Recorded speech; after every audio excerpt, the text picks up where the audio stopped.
some of the best game roaming within our countrysides. It's one big larder. It's amazing.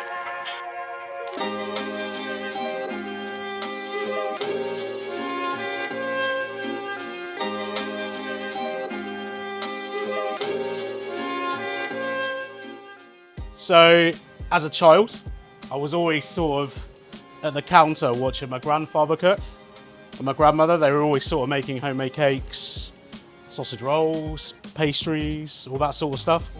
So I think that's where it came from, really, to be honest, my love of food. And they had a small holding as well. So there was always animals around, chickens, eggs, things like that. So yeah, kind of always knew I wanted to get involved with food from a very young age.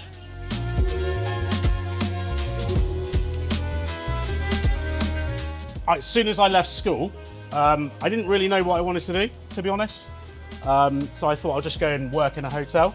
So I started working in a 2-rosette hotel as a kitchen porter down at Fellstone Hotel. An amazing head chef called Hugh Miller was in charge down there, and he really inspired me to become a chef because the atmosphere was just amazing.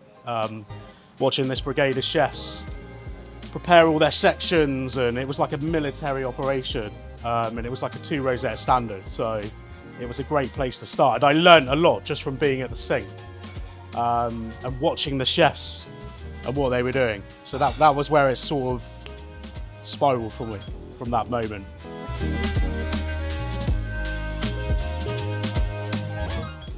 Oh, lesson. So I think it's about being in a team, most importantly, and you know, the people around you are there to support you and you're there to support them. So having a great work ethic, just turning up on time, smart, clean, good whites, being reliable and being consistent.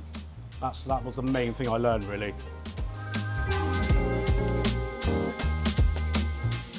So toughest moment was probably I worked in a training restaurant, which was a bit of the same ethos as Jamie Oliver 15. So we took on people that were sort of facing the barriers of life. I think that's the best way to put it. And the way you qualified for this restaurant was either you were homeless or you had been out of work for 6 months. So we took them on 6-month work programs and got them qualified, which was an amazing venture and definitely one of my hardest job roles as a chef, because it was an open kitchen and it was open to the public. So you had all these different personalities coming into your kitchen, you know, who are really struggling in life. And some of them were, you know, ex-heroin addicts, some of them were alcoholics, so they were dealing with that as well. So having those sort of personalities in a high-pressured environment didn't always work, to be honest. So yeah, that was definitely one of my biggest challenges, and it taught me to be very patient with people, a lot more patient than I was, because I was quite young when I took on that role. So not that I'm that old now, but yeah, that was definitely one of my biggest challenges so far, and it taught me a lot.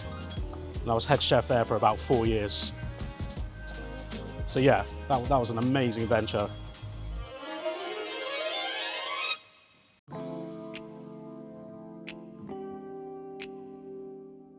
Yeah, absolutely. Be reliable, be punctual, and be committed. And a lot of sacrifices come with getting into this industry, so be prepared to be sweating it out in a kitchen when all your mates are out having a good time and partying.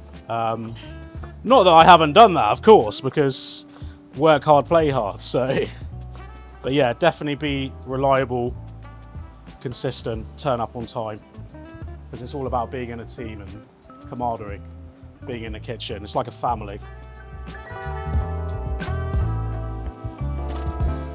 Oh, it's massive to have that opportunity to actually meet the suppliers, see where the boats are coming in at the fish market, having that connection with your food. You know, we're going deer stalking next week, and that's just an amazing thing to be doing.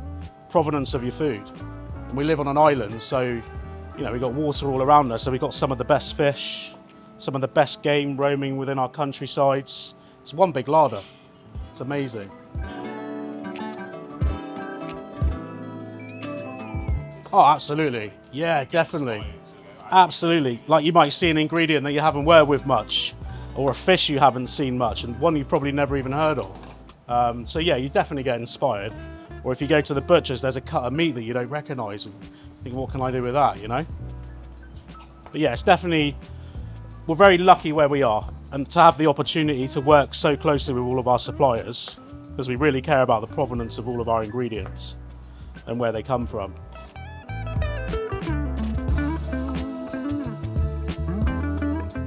Classic French, sort of classic French trains. But I've always worked in sort of good gastropubs and restaurants. So I just love really good, simple flavours, not overcomplicating it. That comes from my Italy trip. I worked over in Italy for a number of years in a restaurant in Simona with a very famous chef called Clemente Mariano and his family. It's a family restaurant. We'd be in the kitchen and the shepherd would come down from the mountains with the ricotta cheese, and it wouldn't be in like a Vax Pack tub or anything like that. It would be in a muslin cloth over his shoulder, and he would just slam it down on the work table, and the kitchen would instantly just smell of sheep and just the quality of ingredients. Just not playing with it too much, being honest to the food, not messing around with it. That would be my style, I think, definitely.